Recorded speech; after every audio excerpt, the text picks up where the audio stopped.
It is Tuesday, October 15th in the United States and Canada. App today and use code WhatChaos. Get $50 instantly when you play $5. Prize Picks. Run your game. My name is DJ Bean. Pete Blackburn's name is Peter Blackburn. And sitting right over there celebrating a Buffalo Bills win is Sean DePaws. Hi, boys. And his birthday. And his birthday. It is my birthday. You went with the full Govey on Pete, but you didn't do it with me. I could have said your name is. Do we know? Do we do this? Yeah, People know. Yeah, I think Sean's real name is Pete. I honestly don't know if we've had to have talked at some point on the show about how my name is Eric. Your name is Eric. Sean's name is Eric. Yes. Sean actually also celebrating. I don't understand why. He was very pumped as we were starting. He was like, Ivan got sent down. And we were like, what? And Don't Sean, do that to me. Sean said you only want to talk about Ivan on the show and he gets sent down. Sean's an Ivan hater. It's your show. I am an Ivan acknowledger. That's it. People have I been acknowledge begging that he us to exists. acknowledge Ivan for some reason. And as a World Juniors fan, I know Ivan exists. Yeah. So when Ivan made the NHL, which, by the way, no longer in the NHL, Yeah. it wasn't that exciting because I knew that he already existed. Yeah, we all And he was know on the Ivan Colorado exists. Avalanche. Not that exciting. A lot of love for him. Today on the show, we will discuss the Florida Panthers owning the Boston Bruins. We'll be joined by the stunning Brady Skjei for a very entertaining conversation. 3 weekday games yesterday, like weekday day games. Party. We want more of it. And what is it? What'd you put, Sean? You wrote Colorado Badvalanche? Not your best, but Why are we doing this? what? I'm an Avs guy. You are an Avs guy. So I am why'd an you Avs. write what is that? Pete, I don't have my cheaters. Color awful, Badvalanche. Colorado Badvalanche? How long did it take you to come up with that one, I am Einstein? Sean, not your best. Unlike the others on this show, I am a hardcore Avs believer. Georgiev is a good goalie. Oh. Deserved to be an all-star. So don't put these words in my mouth. I like that. That was very diplomatic. The way that you weren't just like DJ. That was clearly you. Shut the fuck up. You were just like The people know. I have a lot of respect for the Colorado. The people know what I believe. They know I wouldn't do that. Colorado Badvalanche actually is the more I look at it, it's even better. And the more I look at Brady Skjei, even better. Excited for everybody to hear the Brady Skjei conversation. He rocks. We discussed him a little bit in our preview thing of the Predators went out and they were like, we're going to get everyone who's mad. We're going to get Steven Stamkos. He's going to show those stupid Tampa Bay Lightning. Jonathan Marchessault was disrespected by the Vegas Golden Knights after all he did for them. Cool, get over here. And Brady Skjei, you want a gigantic bag? And Brady Skjei was like, I'll take a gigantic bag. So they've got two guys who are like going scorched earth, and they just got this super pleasant, really awesome dude who's just like, Carolina was fun, but this rocks. Yeah, amazing. So the conversation with him is fantastic. He's a Minnesota boy. Can't wait for everybody to hear that. But Sean, your Bills won last night. They did. And as a result of it, the New York Jets, who had already fired their coach, are now trading for Devontae Adams, who, if you don't follow football, is a very good, heavily paid, aging receiver that teams shouldn't probably want to take on. And the Jets not only are taking on all of his money, they're sending up to a second-round pick for this player. We were texting about it this morning because it's just so funny that the Bills broke the Jets. And Pete, I'm kind of stealing your take here, but more teams in the NHL need to do the reactionary, like, ridiculous move when something bad happens. I mean, one of the best trades that exists is the trade that happens immediately after a demoralizing, devastating loss. Because I put this on Twitter. It's just like, that overnight there was a fucking scene. And whether it was like Woody Johnson banging down the door saying, we fired the coach, you're next unless you fix this, or just like, go out and get this guy and I don't care what it takes. Like, that is the best trade. My favorite part of it is in back-to-back weeks with losses, the Jets have fired their coach, which that's we need a spark move. Yeah. Traded for, and I won't get into the should have had Rasmus Dahlin show up to practice and fight somebody instead. That's right. I won't get into the politics of what bringing in Davante Adams does, because if you're not a football fan, you don't know that Davante Adams is like the only guy in the world who can tell Aaron Rodgers like, hey, anything. No, stop doing this. But he's probably not going to, because Aaron Rodgers is just running the show over there now. But in back-to-back weeks, they've fired the coach. They've made a big trade. I don't know who the Jets play this week, but if they lose, they're going to like steal the Declaration of Independence. Like, they're out of dramatic, ridiculous things to do. Oh boy, it is a primetime game against Justin Fields and the Pittsburgh Steelers. Love that. That's fire everybody if you lose this game. That also could be everybody like in the world TJ Watt killing Aaron Rodgers. I also love a trade where a team goes out and gets a good player and everybody's in agreement that like, well, that doesn't fucking matter. You still suck. You shouldn't have done that. I was just like, this'll fix it. Yeah, I mean, good job. That's the best. It's like you got Davante Adams. That'll fix everything. So I threw in there in our group chat, if the Oilers lose tonight against the Flyers, like it would be like if they traded Bouchard for Sid. Oh, like, what kind of like moves would this look like in the NHL? Well, Brett in the chat says famously Patrick Waugh was traded after a very bad game. Well, that's a different circumstance. He was very on board with that. He hit him with the Madden trade me. Yes. Also, that's a good comment from Dr. Smackin. Woody Johnson equals penis. Ivan fan confirmed. Oh, that's fair. Do you see Bill Belichick roasting Woody Johnson? Yeah. That was... I love post-retirement Bill. Yeah, he's doing a pretty good job. I mean, speaking of getting an absolute bag, he's making a lot of money, but I will tell you, he's not mailing it in. He's doing a very good job. And he's just kind of an asshole. He's like, you want me to be an entertainer? Some chances. People are like talking about how the Jets might offer him a bag. And he's like, I don't want it. Woody Johnson can suck my dick. Had you ever heard this term before? He said this about Woody Johnson, the Jets owner. He said, just standard with them, ready, fire, aim. I'd never heard that term before. I'd never heard that either, but that like makes sense. It's a fucking bar is what it is. Kind of a banger, yeah. Terrific. So that was a nice way to end the evening, the day of sports. A good way to begin it was with 3 1 p.m. games. And yes, yesterday was Indigenous Peoples Day and also Canadian Thanksgiving in the United States and Canada. So there were reasons why you would have games at 1 p.m. And I think we're all on board. Give us 1 p.m. day games. Even if, I know that we're not serious people, we don't have real jobs. Yeah. But even if we had real jobs, I would want 1 p.m. games. So I put that out in the universe yesterday, and I was very surprised. I got a lot of pushback. Maybe it was just Twitter being babies, but like a lot of people were like, oh, we work real jobs. And you can stream the game everywhere. Have you not figured out that you don't have to work if you're at work? I was going to say, my best friend is like an engineer, and he would have a better chance of being able to watch games than we would. Like, we do a show until 1:30. If a game's at 1, we're going to miss the beginning of it. My friend's just sitting in an office. I hope I'm not telling tales out of school, but there's a Father John Misty listening event today at 3 p.m. where he's going to play his new album.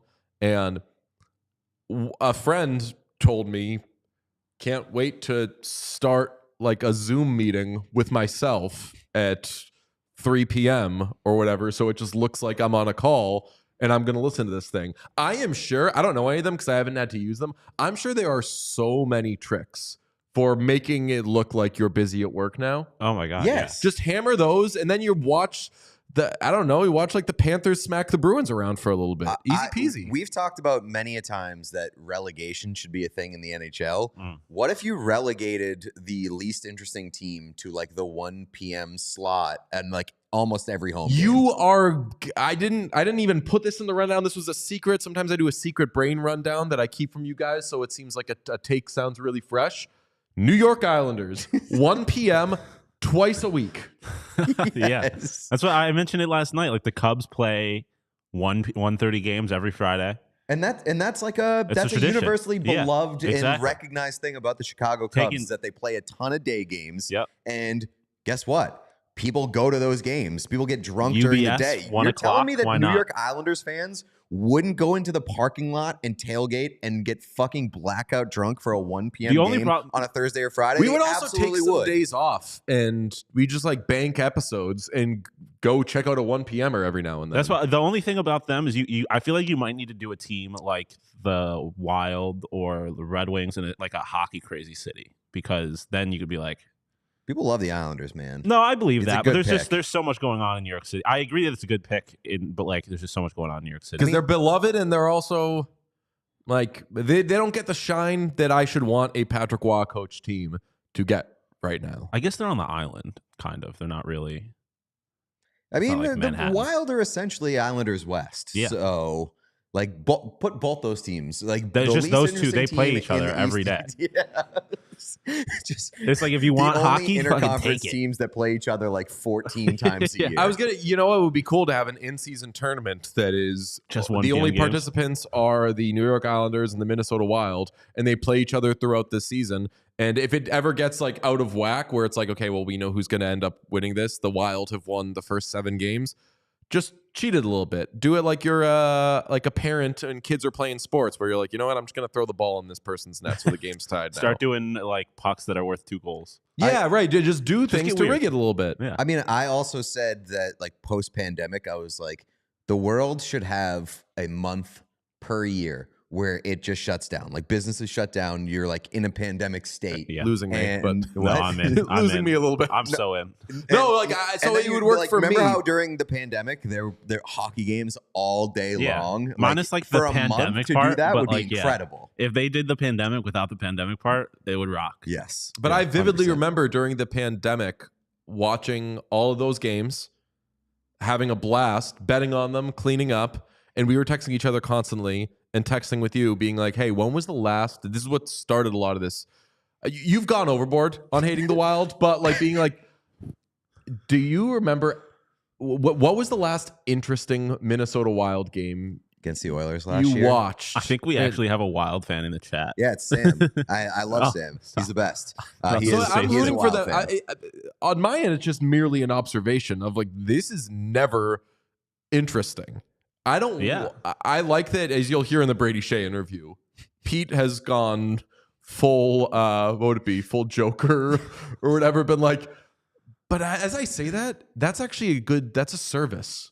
If there's like a lightning rod for the Minnesota Wild, then at least you've made the Wild interesting. I'm so mean to them because I want them to be good. Like Minnesota is an incredible Bully them into hockey You're like, place. punch me, bitch, punch me. And like that- I know Wild fans and they agree with me. They're like they're so uninteresting. I want them to be. We can't do the Wilds talk right now. We will do it with Brady Skjei. It's very interesting. Quickly, do have to mention, not quickly, we'll do it as long as we want. The Bruins have become the Panthers bitch, and I'll rephrase that to make it more Panthers friendly. And that is, the Panthers have lost their captain. They've lost one of their best players in Matthew Tkachuk. Sasha Barkov is out for 2 to 3 weeks with a lower body injury. Matthew Tkachuk is out for a week with illness. This should be a bad time for the Florida Panthers. They should be really struggling, and they are against teams that are not the Boston Bruins. To crunch some numbers for you, against non-Bruins teams, the Florida Panthers are 0-2-0. Against teams that are the Boston Bruins, the Panthers are 2-0-0. Yesterday especially, a 1 p.m. game in Boston where the Panthers are without their captain and without Matthew Tkachuk.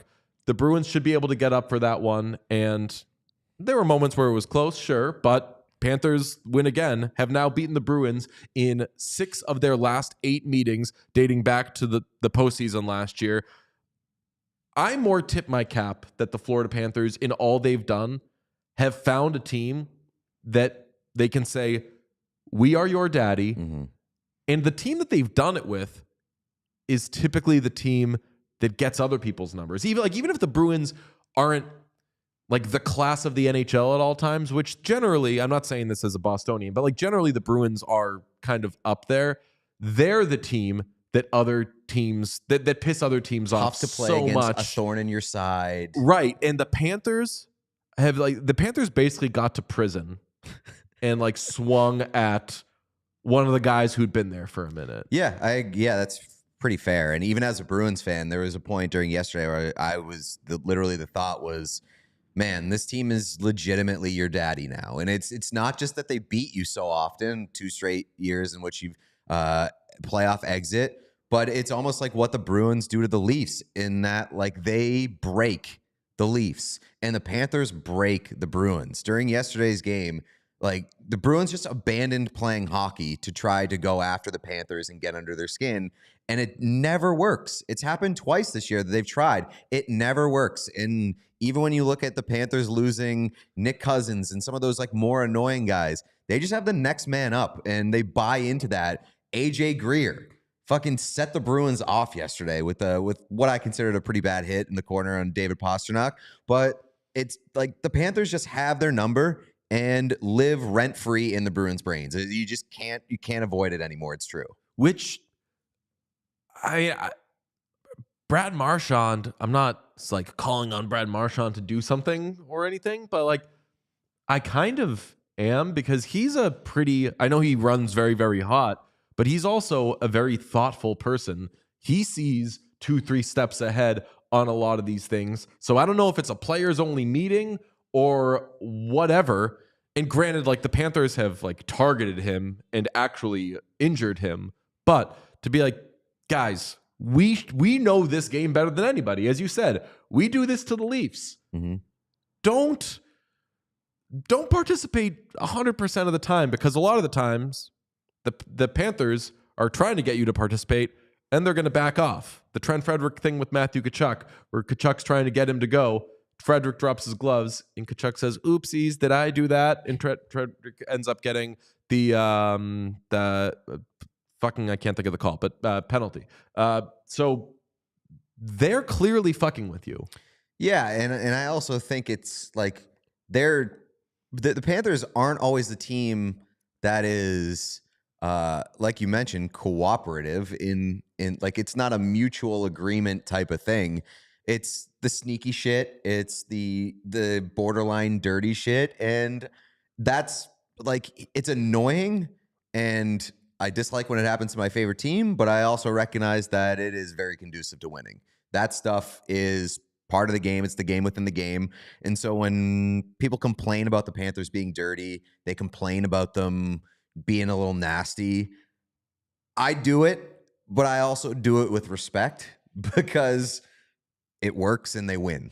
So like, obviously I want my team to do that. I don't want my team to be embarrassed by the dirty team that continuously gets into their heads and lives rent-free in their brains. They also can't get away from them unless one of these teams ends up being a wild card team. And the Bruins don't play the Panthers enough to ensure that they're going to be a wild card team, because they beat teams when those teams aren't the Panthers. But I don't know. You if you're the Boston Bruins, you got a season to figure that out. And I'll remind them, they changed kind of their makeup a little bit because they wanted to be more of a tough postseason team. So I don't know, maybe that benefits them, and that maybe they do struggle in the regular season, end up a wild card team and get to go play those dinguses in the Metro. But right now, the Florida Panthers, who aren't even close to full strength, are like, yo, we're just laughing here. I mean, I could be wrong, but did the Bruins not sweep the regular season series against the Panthers last year? They did. My guess would be yes. I know they won. They did really 3 well games against them last year. Maybe they're just trying to flip the script. Yeah, they're like, I don't think they're doing that. I think they're trying and getting fucked with. Let's talk about goals for a minute. We all set them for our businesses. We make little marks, set benchmarks that we want to hit. Even with our show, we do this. What if I were to tell you there was an easy service that helps you meet your goals faster? Would that be something you might be interested in? Bob Ryan voice. Enter Constant Contact, our new friends who help small businesses with digital marketing solutions to grow their brands. No matter how experienced you are with digital marketing, Constant Contact has the tools to make your marketing run smoother. You could sell more, raise more, build more genuine relationships with your audience with Constant Contact's suite of digital marketing tools, all made to fast-track your success. You no longer need to struggle with expensive, slow, and unmeasurable approaches to marketing your business. Tap Email Marketing helps you create and send the perfect email to every customer. Own the smartphone by adding texting to your marketing strategy. So join the thousands of businesses and millions of people who trust Constant Contact with their marketing success. It's time to put the go in your 2024 business goals with email, social, SMS, and customized marketing campaigns for you in just a few clicks. Ready, set, go to constantcontact.com/allcity and start your free trial today. Go to constantcontact.com/allcity for your free trial. And while we're talking about goals, if you're constantly lighting the lamp like the Kings and Senators last night, you need some shades to block that red light that constantly is shining in your eyes. Good job. Thank you. Shady Rays is an independent sunglasses company that offers a world-class product rated 5 stars by over 300,000 people. Their shades have durable frames, crystal clear optics, and they're the perfect choice for all outdoor adventures. They have hundreds of options to choose from, so you're bound to find the perfect pair to match your style. They probably have a style that matches your team's favorite colors. I don't know why they said favorite colors. They just have colors. We wear Shady Rays. We love them. And we love their replacement policy, too, because if your shades ever go missing or take an unexpected hit, you don't have to sweat it. They have the most insane protection policy in all of eyewear. Every pair is backed by the lost or broken policy. And if you don't love your shades, you can exchange them for a new pair, return worry-free within 30 days. There's no risk when you shop. Their team always has your back with personal and fast support. And exclusively for our listeners, Shady Rays is giving out their best deal of the season. Head to shadyrays.com and use code AC35 for 35% off polarized sunglasses. Try for yourself the shades rated 5 stars by over 300,000 people. Brady Skjei in just a minute. But first, everybody, I'm not going to say the like spike word, but if you could throw a like on this video if you are watching live on YouTube. And if you're not watching on YouTube, make sure you subscribe to our YouTube. We absolutely love it. A super chat, $4.99.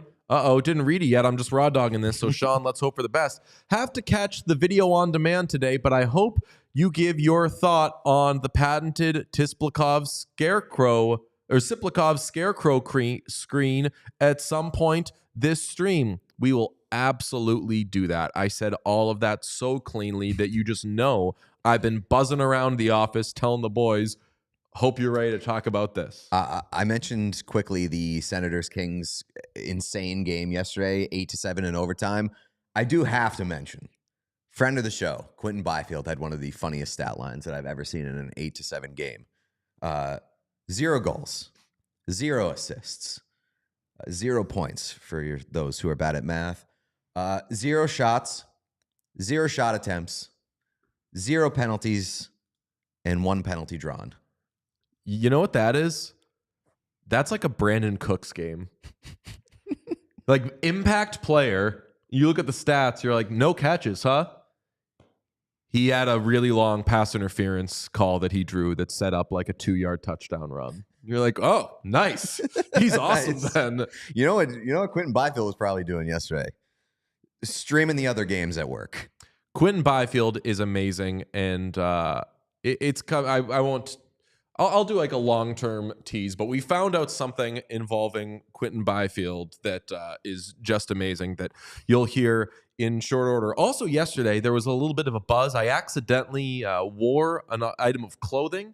So there was a buzz online saying, might there be merch coming soon?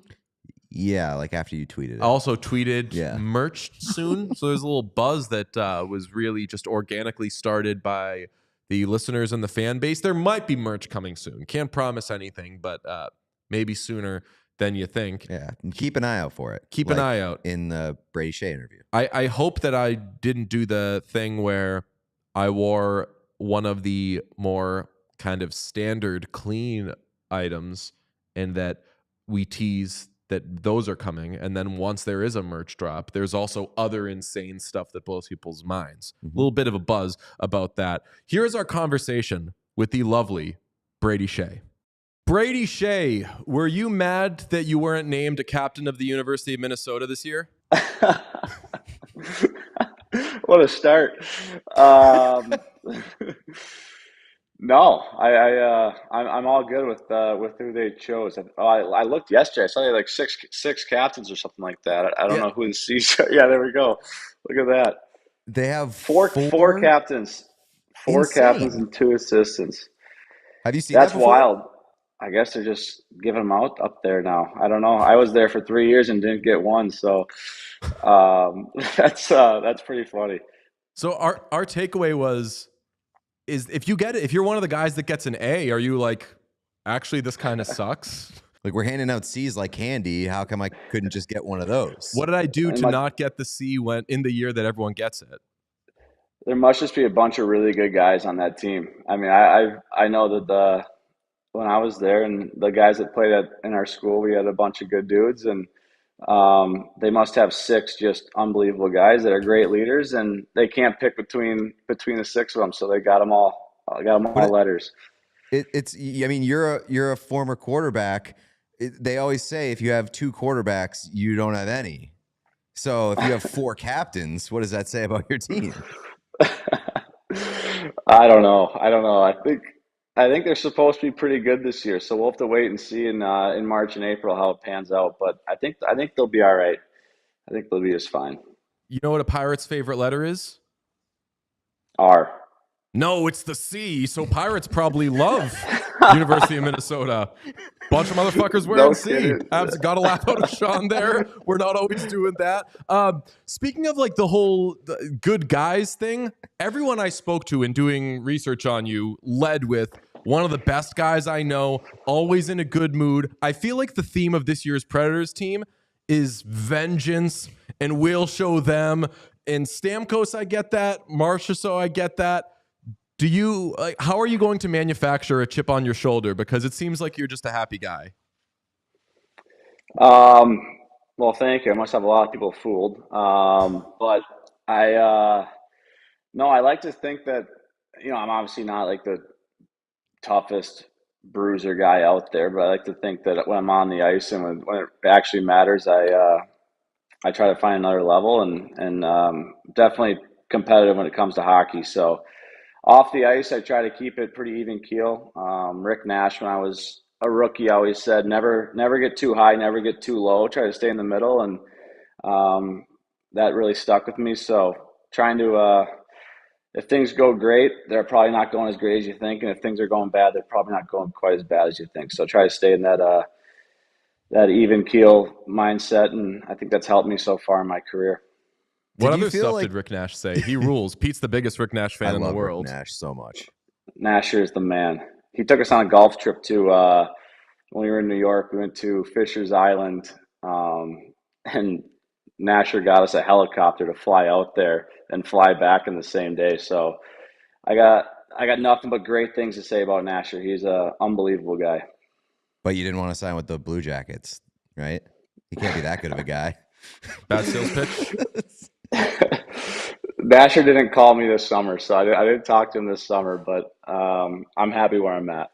I was wondering, like, just so you could kind of fit in with Stamkos and Marchessault, when you picked the Predators, you should have, because I talked to people from the Hurricanes, and I was like, all right, give me some cool, like, tea. Give me the stuff on Brady Skjei. And they were like, we are so sad we don't have him anymore. They loved you so much, but you should have called them once you picked the Predators and been like, hey, withdraw your offer so I can be mad at you and act like you spurned me, so then I can kind of fit in with this big three here. Oh man. Well, that's great to hear. I mean, I absolutely loved it in Carolina. I really did. I thought it was an unbelievable place. I loved playing for Roddy. I loved the guys on the team, the training staff, the equipment staff, everybody. I can't say enough good things about that program and how they treated me and my wife. But yeah, I mean, obviously it comes down to there's a business at the end of the day, and I really look forward to this new challenge and new adventure in Nashville, and obviously getting guys like Stammer and Marshy is amazing, and the team that they had last year and the up and coming guys, it's going to be a fun year for sure. Do you have any good Seth Jarvis stories? Because we love that guy, and it seems like he is a piece of work. He is the man. He is He'd be absolutely perfect for this podcast, this Oh, show. he's been on He's it. been on. He's been Oh, he on has? it. Okay, Yeah. sorry. He came on and in short order declared he hates himself. Just like really, really good He's stuff. he's really even keel. He keeps it even keel. He never gets too low. No, never. No, Jarvy's the man. I don't know how many stories. I have a ton of stories, but I don't know which ones I can tell. But he, like, just a really happy-go-lucky kid and unbelievable hockey player. Like, first and foremost, he's like just a stud on the ice.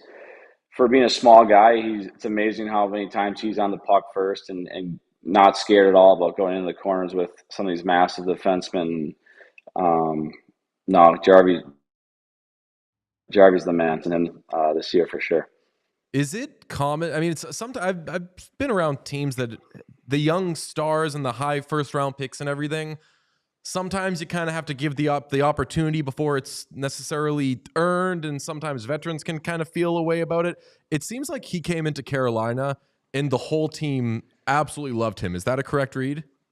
100%, 100%. And hockey wise, I mean, he earned everything he got. Like he played in all situations for us last year, power play, penalty kill, and that was all 100% earned. I mean, obviously he was a high pick for the Canes, but the way he competed every day, he earned all that ice time. And as a person, like you can't not like the kid. He is the man. So when he walks into the room right away, he was quiet for a couple months, and then he started opening up, and we saw his true colors, and he's a great person. What are your early impressions of Stamkos and Marchessault as teammates? Like I said, so much of the offseason, so much of the story leading up to their exits from their teams were like respect coded and all these things, and like did Tampa treat the player like all these sorts of things. When they arrive with their new team, what are they like? They've been unbelievable. I mean, all class, and I mean, it's got to be really difficult, especially for Stammer being in one spot for so long and being such a huge part of that organization and being the captain for so long. He's done an amazing job of coming here and still being a leader and still being that player that he is. It's fun to see. He's one of those guys you kind of look at throughout the day and throughout practice and kind of see what he's doing because he's been there for so long and knows what it takes to win. So both of them have been great, and I think all three of us have felt very welcomed the second we stepped foot in Nashville. So that's a credit to the management and the coaching staff and the players in the room that have made us all feel comfortable in the room. Have any of the players from last year's team filled you in on the whole U2 debacle? Because we were all over that, keeping track of their record before and after. Looked it up. You play in Vegas on April 12th. U2 not playing. Is this still part of the team's DNA? I'm not sure on that story. I don't know for sure. I'm gonna have to get some facts tomorrow at the rink. But you're talking about, is that right before they went on their big run last year? Or Yeah, so they had tickets to go see U2 at the Sphere. They were playing so poorly that I forget who it might have been. Was it Trotz? So yeah, Trotz said no U2. You don't get to go to the concert, and that really got everyone's attention. And then they went on this insane run. And I want to say from then to the end of the year, I think that even like better than Edmonton, they were the best team in the NHL. So just withholding Bono. So no U2. So if there's a U2 show somewhere this year, we just got to cancel the tickets and then try to go on another huge run like they did last year. Exactly. Yeah. Try to manufacture it. Yeah. If you're what you're doing, if you're ever on like a losing streak, if you've lost 2 or 3 games in a row, buy tickets for a concert the next week, then lose the next game, and then automatically you're going to go on a run. It's tried and proven. Yeah. Yeah. You guys are on. I gotta ask you, the silver hair, it looks great. It's unbelievable. When did that start? It probably started my freshman or sophomore year of college. I'd have like 1 or 2 that it would poke out, and then noticeably, probably, I don't even know, the last 5 years that it just came in pretty strong. I I will never diet. I'm not going to do that. I think sometimes that might look worse than when you keep it as it is. So we're just going to rock it. Maybe in 5 years here, I might have a fully silver head. We'll see.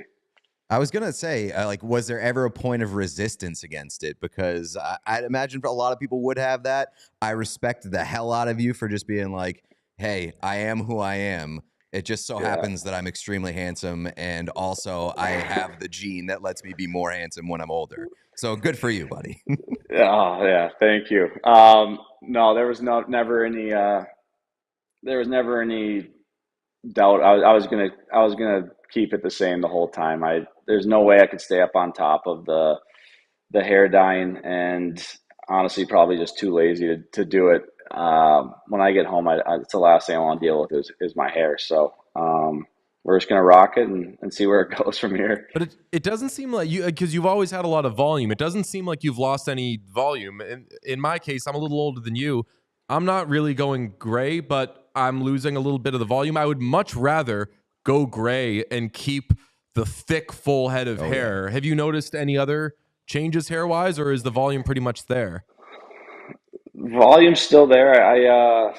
When I go get haircuts, the barber usually reassures me. He always says, "Well, you're not going to lose your hair anytime soon." So that makes me feel pretty good. No, I haven't lost any of it. It's all turning gray. So it's not the worst problem to have. I would definitely choose the gray over the bald. So we're going with it. Okay, so on that note, again, when I reached out to people about you, they said that you're the best guy, you're the nicest guy. And one former teammate of yours said, seriously, can't think of anything wrong with him. Not that I was asking, but he said, like, he's just good at everything. Obviously, you're known as being a great golfer. As Pete mentioned, you were a great quarterback in high school. You were an honors student. All these things that you I get, like with the hit, pretty easy on the eyes. You're signed for 7 years. Nothing can hurt you, really. So if you had to put a presentation together on why Brady Skjei sucks, like we did one on us, Sean, if you could put it up, like we'll admit our shortcomings. What would your Brady Skjei sucks presentation include? Oh man, I would say I have bad posture as well. That's one thing that I'm working on. So we can say posture is one. I've used this already. They did this video with the Canes last year about what I'm bad at, and there are plenty of things. But I keep saying if you at home, if you ask my wife, there's a bunch of things. There's taking out the trash, taking out the recycling, folding my clothes after laundry. So I would say I'm not. I've gotten a lot better around the house, but that's taken some time of taking care of all the dishes and all the laundry and all that. So I'll say bad posture and being around the house. My heart stopped there because you said, well, if you ask my wife, and I was like, don't say bad husband. We're just fucking around here. If you ask my ex-wife. People generally aren't happy being around me. Like, no, dude. We've heard that you're an incredible golfer. Where would you put yourself in the ranks of like active NHL players in terms of golf skill? Well, I've played with two guys in the last 2 months that are better than me for sure. I think Matt Boldy in Minnesota I played with. He is a stud.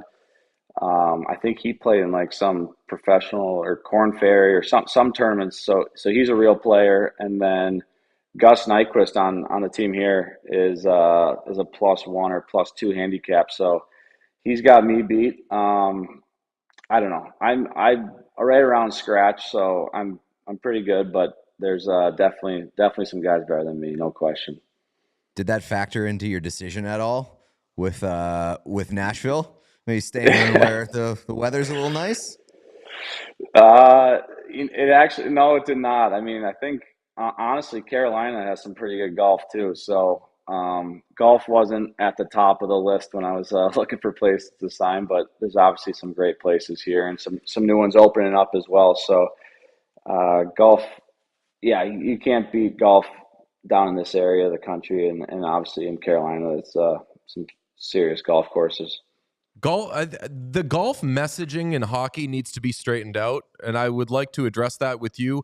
Where do you feel the messaging is right now? Because you all love golfing, hockey players, but the moment it's time to make fun of somebody, you say like, "Oh, you're going to be golfing in the off season." Why the inconsistency there? And if somebody makes that joke to you, are you like, "Yeah, I'm a scratch golfer, suck it"? Yeah, I don't know why that has stuck with. I mean, I think the fact that probably almost every guy plays golf in the summer.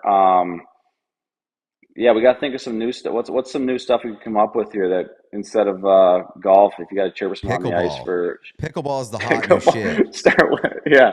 Yeah. So you'll be playing pickleball soon. Yeah, that'd be good. Pickleball also just generally kind of sounds like a slur.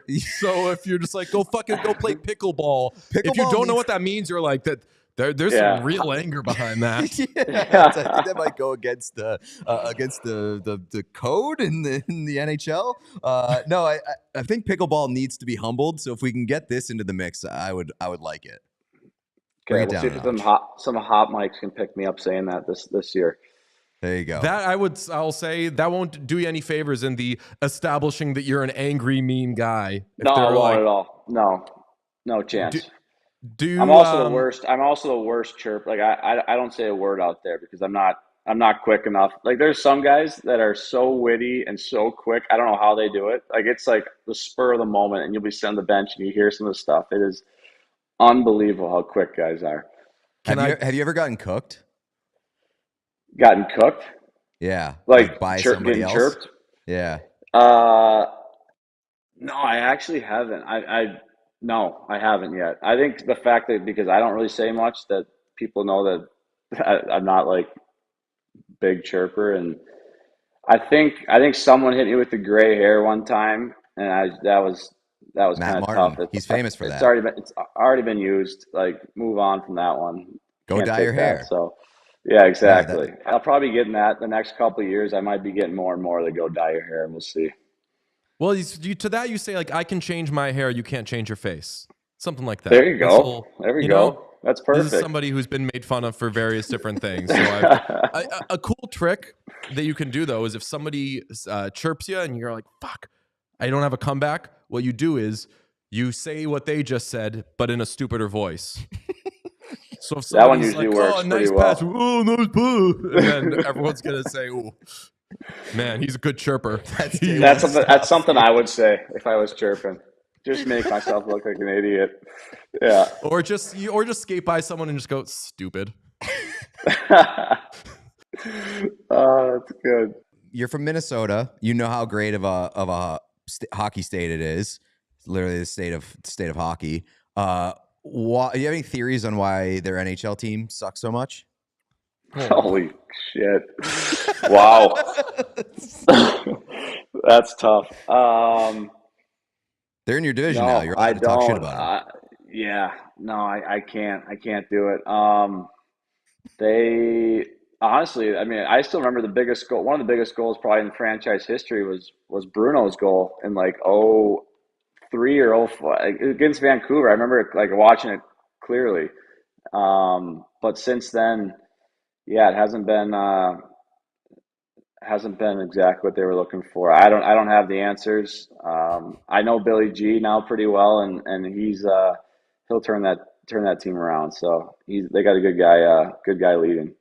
I feel like anyone who wasn't paying attention in the Marian Gaborik days, there was a thing. They were when I was in high school, the Minnesota Wild were exciting, and I won't go as far as Pete went, although that was pretty charming. There are games where I'm like, this just isn't fucking interesting to me. Maybe it's because I miss Marian Gaborik or something, but I'm assuming you grew up a fan. I did, yeah.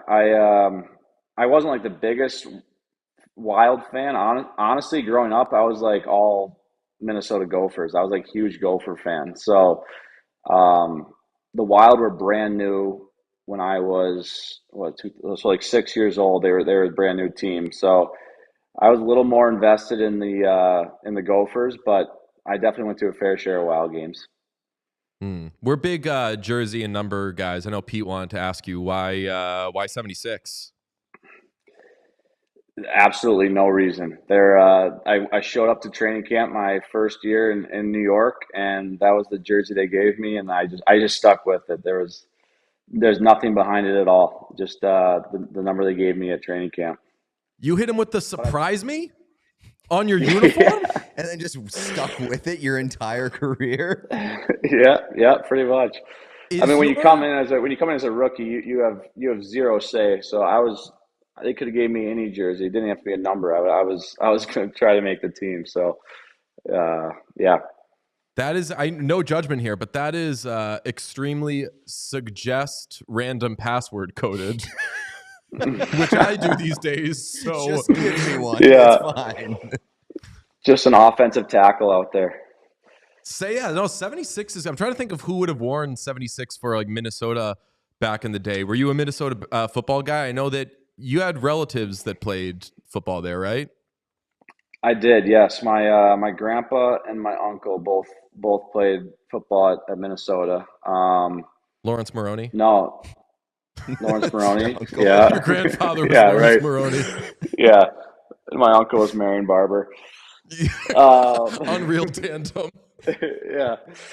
So I come from a football family for sure. My dad played football. My uncle and my grandpa all played football, and then my uncle on my dad's side actually is a skating coach in Minnesota, and he has worked with NHL guys his whole life, and he was one that kind of got me into hockey. So that's how I got into it. But definitely come from a football family.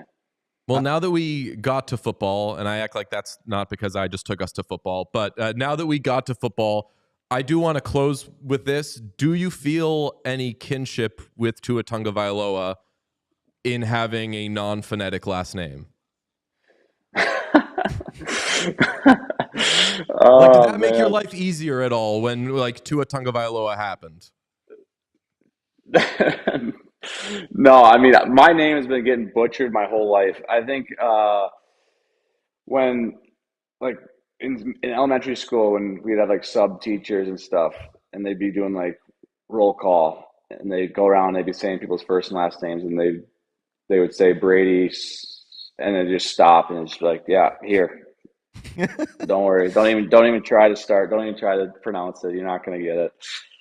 So have you ever thought of changing it to being phonetic? Because that happens. No. Bon Jovi famously changed his name to just Bon Jovi. Coward behavior. What a puss he is for that one.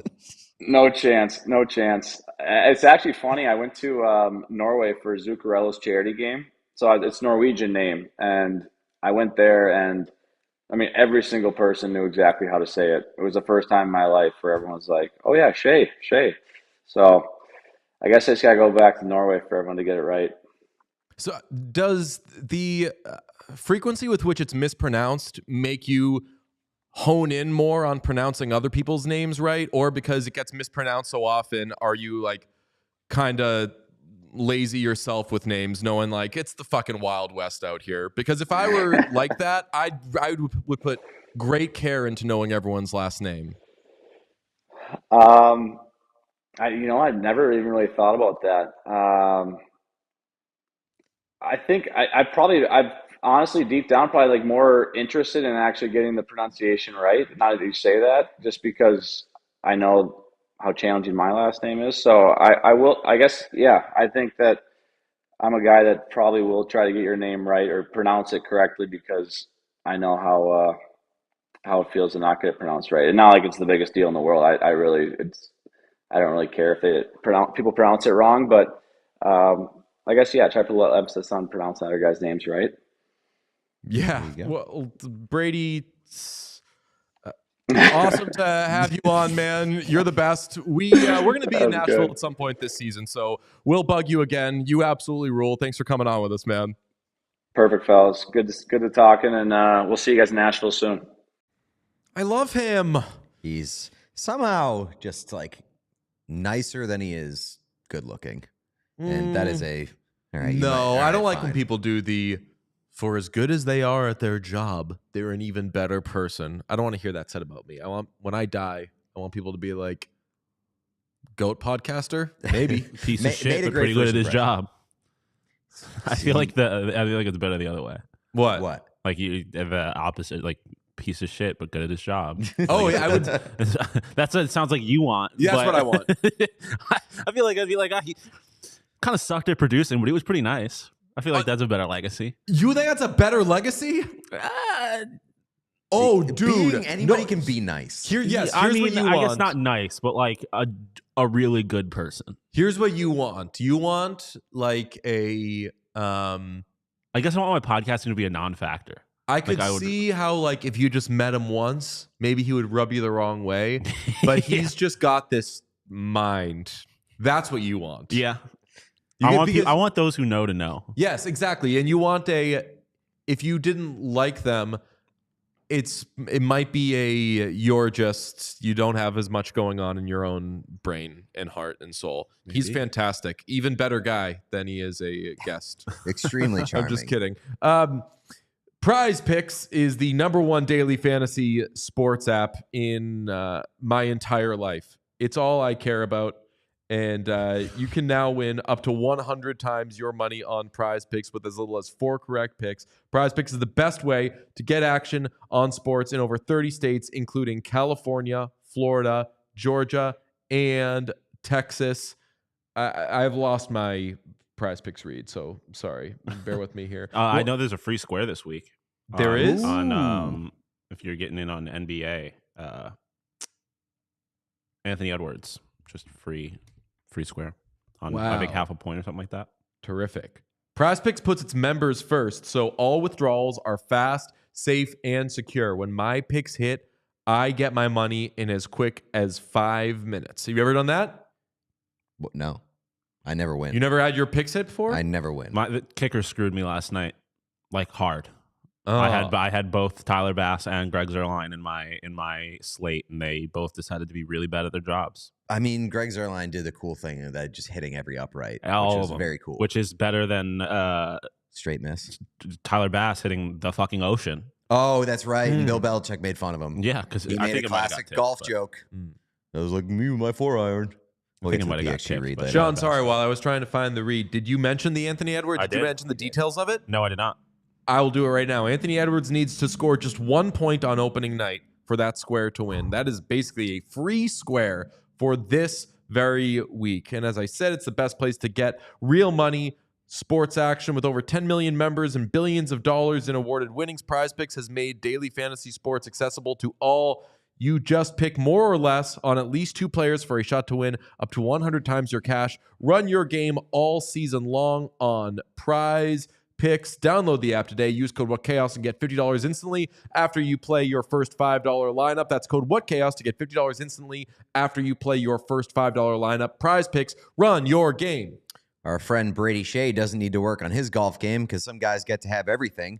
But I'm always looking to improve my game. That's why I trust PXG. They help me hit the ball straighter, further, and they make me not have to worry about hitting everything perfect to make a good shot. Forgiveness is top tier, all of it. So you got to head over to a PXG fitting, just like I did. You bring your old clubs, or I guess your current clubs at the time, and you see how much better PXG's clubs can make you. You already heard it before. I played 1 round with the new PXG irons, and I went under 100 for the first time all season. Less than 100. Yes. We're compliant with the previous read. Correct. Yes. We don't say over or under on the show ever. It never has ever happened. I use the Black Ops irons. They deliver a breakthrough in game improvement with new technology. They also have over 1,200 entrants so far, beating the competition in distance or dispersion. I don't know what that means, but it sounds awesome. They also have new Gen 7 irons, 10 years in the making. Better than They're- Gen 6. They're definitely better than Gen 6 and probably Gen Z. They are the greatest leap forward in technology and performance in PXG history. They're the first irons to push ball speed to official USGA limit. So if you want to upgrade your bag just like I did, go to PXG and do the irons challenge and upgrade your bag with PXG clubs. For a limited time, you can save $10 per club. Head over to pxg.com/whatchaos and use code whatchaos. That's pxg.com/whatchaos using code whatchaos to save $10 per club on your order. pxg.com/whatchaos, code whatchaos. Sean, we had some late breaking updates on the winless and still on a homestand Edmonton Oilers. We did via reoccurring guest and friend of the show, Bob Stauffer. First line, the Avengers, Draisaitl, McDavid, Hyman. Second line, Hold on a second. So 3 games into the season, they're already doing Panic mode. they're slamming the button. We swear we will never do this. This is the dumb thing, not the dumb thing to do, but like this is the irresponsible thing to do. So teaming Draisaitl and McDavid. Yep. For good line measure. 2, RNH and Arvidsson with Podkolzin on the left wing. That's incredible to me. Vasily Podkolzin getting top 6 minutes through 4 games into the season. That would make the third line what? Jeff Skinner, Adam Henrique and Brown, and then Janmark, Ryan, and Perry are the fourth line. Okay, so Jeff Skinner getting demoted to the bottom 6 is very strange to me. He was like the one guy who looked good the other night. Yes, but he has. But you can't have Jeff Skinner be the one guy that looks good on the Edmonton Well, Oilers. I mean, definitely agree. Also, But Corey he would've- Perry he erasure. What'd you say? Corey Perry erasure. Okay, fine, sure. But like Jeff Skinner would have had a 2-point night. It would have had an incredible highlight if Victor Arvidsson didn't get the fucking Seinfeld clip with "What the fuck are you doing, you stupid idiot?" going offside for no reason. I was late on that. Maybe it was because I was distraught. I checked the group text after Arvidsson was offside to negate Jeff Skinner legitimately making a Connor McDavid-esque play. Our group chat was like, DJ, where's the Seinfeld clip for Arvidsson? And I was like, I'm fucking drunk, man. I don't even drink. I don't. Yeah, I fucking turned to the bottle, man. But yeah, I'm just gonna give you the Seinfeld clip in my like login credentials. I was so sad over the Oilers last night. That will all tie into our next subject. First, we have some super chats from Duncan, Idaho, who says nothing and then says, "Why yo State's team sucks so bad? Best chirp of all time." That was not to toot our own horn. The Brady Skjei interview was very good. I liked that as it went on, it established a dynamic that we usually don't have in these interviews, which I wasn't quite the straight man, but there were a couple of moments where I had to be like, down boy, where I'd be like, so if you had to go to dinner with only one teammate, who would it be? And then you'd be like, who are you going to fucking kick in the nuts? Fuck your team. That's when you know I'm very comfortable with a guest. Yeah. It's when I'm just like, you know that team you love? What the fuck is their deal? Fuck them. Yeah. Yeah, you did that, and then you also did. He was like, "Oh, I love Rick Nash." And you were like, "Yeah, shut up. So do I." But you hate the Blue Jackets. Sounds like burn them. Brady Skjei, thanks for making me feel comfortable. Fantastic Appreciate you, guest. brother. Hope to see him if and when we do get down to Colorado or to Nashville. We must discuss the Colorado Avalanche. I said the other day that the Oilers were so bad that the next worst team was only half as bad as them. Oilers had a minus 12 goal differential. Well, now the Colorado Avalanche, after falling to 0-3-0 with a 6-2 loss at home to the Islanders, are pretty much right there. Not that goal differential is everything, but it is funny that when you look at the worst teams in the NHL right now, it's the Edmonton Oilers, and then at minus 10 now, the Colorado Avalanche. Alexander Georgiev, Mazel Tov, played his first full game of the season last night, allowed 5 goals in a loss. All-star. It raised his save percentage from 680 to 790. Steps in the right direction. Do we get to call him an all-star for like the next calendar year because there's no all-star game? Yeah, he's a reigning all-star. He's an all-star for like 2 years. Is somebody else an all-star goalie in his place? He's an incumbent. I don't think so. The incumbent? Incumbent. Defending all-star. We have to, every time Alexander Georgiev does anything bad, we need to tweet incumbent all-star goalie, Alexander Georgiev, whatever. So he's getting better by allowing 5 goals over the course of a game. Cale Makar, if you watched the game last night, I said yesterday, I'm not used to like calling out Connor McDavid and saying like, what the hell is Connor McDavid or Zach Hyman doing? couple of what is Cale Makar doing moments last night. So it just all zooms out to say, what the hell is going on with the Colorado Avalanche? They stink right now, baby. It's not just Georgiev. It's a very big part of it. You can't win with a goaltender fucking sub 800, never mind 900. You didn't even mention the goal saved above average. He's negative 6.62. That's almost twice as bad as the next guy, who is Stuart Skinner, by the way. Of course. So, like, Georgiev is off to a horrific start. Everybody knows it, but it's not the only problem. Cale Makar was stunning last night in terms of like some of the plays that he made. And they're just like, they have no rhythm. Like they just look very bad. And the Oilers do not play the San Jose Sharks until the December 21st this season. It's too late. It's too late. How many combined points at that time? For like the Oilers top 6? Or No, I'm just saying. between Oh, those two no, teams? like Sharks? for the teams. I don't know, 23. but my Over under is 13. my big thing is we should be able to emergency schedule a game at some point during an NHL Flex season. it. Like maybe you get like to pull that move once or twice. I would like auction off my life to get a Avalanche Oilers game tonight. They should do that. And famously, the WNBA outrated the NHL's opening night, which does make sense. WNBA is in the playoffs right now. Those games are going to be a little more, they're going to have higher stakes. But it gives the NHL a reason and a smoking gun to say, we got to try some stuff.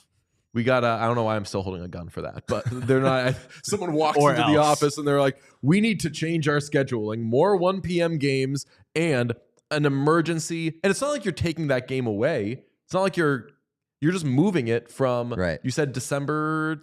Well, that's the one against the Sharks. I don't know when the Oilers play the Avalanche first, but I don't want to see the Avalanche play the Sharks, or the Oilers play Sharks. I want to see the Oilers play the Avalanche. Oilers, yes. Because somebody dubbed it last night the Panic Bowl, and that would be as entertaining and interesting as last year's Oil Shark Bowl. Well, They don't play the Avs. The Oilers don't play the Avs until November 30th, so they got to wait a while for that as well. where is this? Where is the game? Yeah. In Colorado.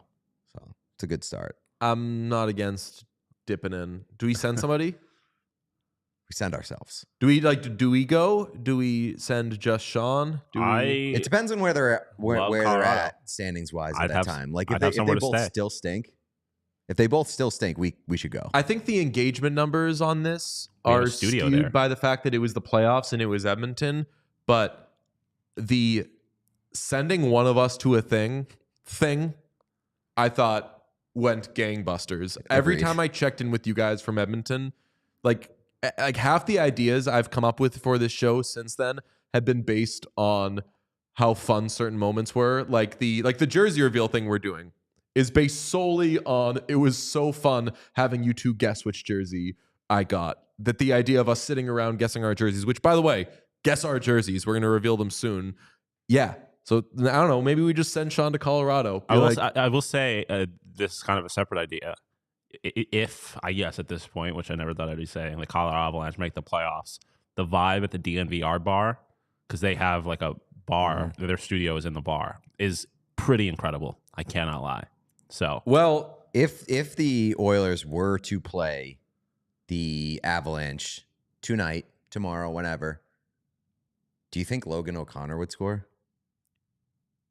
does that count? I don't know. Wait, Because- where's the game? It would be in, well, I Colorado. mean, If it's in Colorado, no. maybe we have it at a neutral location for the Panic Bowl. Where do you want that? I want more neutral location games. I mean, nothing will ever beat Lake Tahoe. Lake Yeah. Tahoe is one of the best hockey visuals. They need to put a game in Times Square. Just throw that out there. Or Shut that shit down, put a game in Times famously, 30 Rock, not 30 Rock, Rockefeller Plaza. Is that It's not ice? it's not regulation Yeah, I was going to size. say that. I don't think Oh, the it's space absolutely is- not It's regular. definitely not I don't regulation. think the space size. is big enough, but it would be cool. But it's the physical space out there. Famously, I knocked over an old man when Pete and I were skating there. That's true. New York City, a guy randomly is like, I've seen you on TV before. And I was like, what? And I knocked him over. And he fell over and his like family had to like tend to him. Get up or get run over. I mean, we mentioned Georgiev. Justus Annunen not doing that much hotter. Currently with a save percentage of .765 in 2 starts. So, like, may not matter who's even back there at this point. Wait, 2 starts? Yeah. So how many? But they played 2 games, not 2 starts. Yeah, I was going to say. Sorry. Famously, Georgiev is the guy making the starts, and he's just not making the finishes. Yeah, Noonan hasn't started yet, which that will change very soon, I would imagine. But is anything more clear than the Western Conference Final being the Avalanche and Oilers? Or are we legitimately so down on one or both of them that we think they're not going to get their shit together? Because I still expect the Avalanche to be awesome. Like, obviously, they're really banged up, obviously. Yeah. But I mean, they're going look to have more. Landeskog back at some point. Yeah, Landeskog, Lehkonen, Drouin. They're missing a lot of guys. So I just think the Stars are a little too grown to play these little games where they're like, oh, that's cute, but we're still going to be better than you, though. Like the Stars. yeah, I'm not gonna say that they're both gonna be in the Western Conference Final, but they're both gonna figure it out. They are both going to figure it out. Let's figure out what tonight's slate looks like. How about that, boys? A slate grade at 7 p.m. The Canucks take on the Lightning. They visit the Lightning. 7 p.m. U.S. Golden Knights at Capitals. 7 p.m. U.S. Devils at Hurricanes. 7 p.m. U.S. Panthers at Blue Jackets. That's the Columbus Blue Jackets home opener. Going to be a very emotional event, to be sure. 7:30 p.m. U.S. Wild at Blues. 8 p.m. U.S. Kraken at Predators. 8 p.m. U.S. Sharks at Stars. 9 p.m. U.S. Blackhawks at Flames. 10 p.m. U.S. Flyers at Oilers. I got to say off the rip, I'm crazy about this structure. Mm-hmm. This is a good structure. Tremendous. This hits you hard and then eases off into the sunset. It just tails off. 4 7 p.m. U.S. games, 1 7:30 to just split the difference. 2 8, 1 9, 1 10. I love 2 8, 1 9, 1 10. Yeah, I'm smelling an A here. That's really good. And Golden Knights at Capitals. Like, I've really enjoyed watching the Golden Knights so far this season. This is just the Capitals' second season. Famously, someone on Twitter called their first game, or them a Looney Tune ass team based off the first game, which I didn't get to watch. So very excited to watch that. Devils at Hurricanes is the Dougie Hamilton Bowl. It's also I don't think he's playing, but the Brett Pesce Bowl. Loser changes colors. I mean, but we didn't even mention Seamus Casey, absolute legend. Yeah. Not playing in the AHL this year, I don't believe. And like, shout out to the Devils. They rock, and their leading scorers are Paul Cotter and Seamus Casey. They're the best Jack team Hughes of all hasn't time. scored yet. I think they're the best team of all time. Jack And Hughes. That's why the Sabres lost to him twice. The Panthers visiting the Blue Jackets is very interesting. Obviously, it's going to be must-see TV and cover your face and cry, etc. As for whatever the Blue Jackets do with their tribute to Johnny Gaudreau. We'll obviously talk about that tomorrow. The thing that they're doing with Donkey of the Game, we'll get into that more tomorrow, is fantastic. Mhm. Love reappropriating a like negative or insulting word to honor somebody. Mhm. Fantastic stuff. And the Panthers, famously, are not good when they play non-Boston Bruins teams. That's true. So obviously everyone's rooting for the Blue Jackets every game this year, but boy, am I rooting for the Blue Jackets in this one. That would be fantastic. Wild at the Blues is not interesting. Trash. It's not an interesting game. What Put it else? at 1. I mean, we could watch Brady and the boys against the Kraken, but I'll tell you what, I'm not too psyched about that one either. Sharks at Stars, Macklin is out. Blackhawks at Flames is a good one. Yeah, I'm that's interested in the that. We Beat the Oilers Bowl That's right. / the Who Didn't Bowl. And Flyers at Oilers. You get to see these flashy new lines. Oilers busting out their real stuff, wrapping up their 4-game homestand.